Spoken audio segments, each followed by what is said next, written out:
Nagpunta nga kami dito sa dagat para mag-relax-relax. Ayan, dito ito sa Macpac Beach. Dito sa Katanawan, Quezon. O, tingnan nyo naman, ang ganda ng tubig. Ang linaw.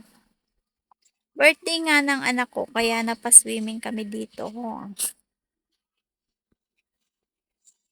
Enjoy lang ang mga kids. Ayan nga, sobrang init. Napakainit. Mm. Ang dami ngang magsi-swimming dito. Huwebes Santo nga ito mga nino.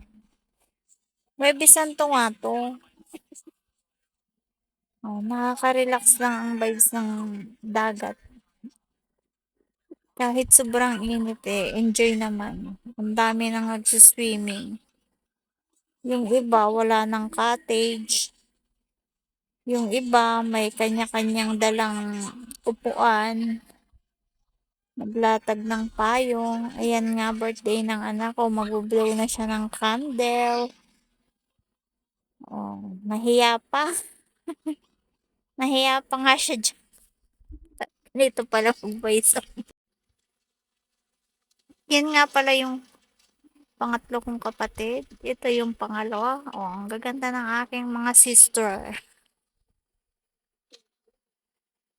Ayan.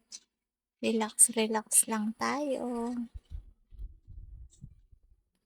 Ang hirap pala maging vlogger. Ang hirap pala mag-vlog, mag-video. Practice lang, mga mimo.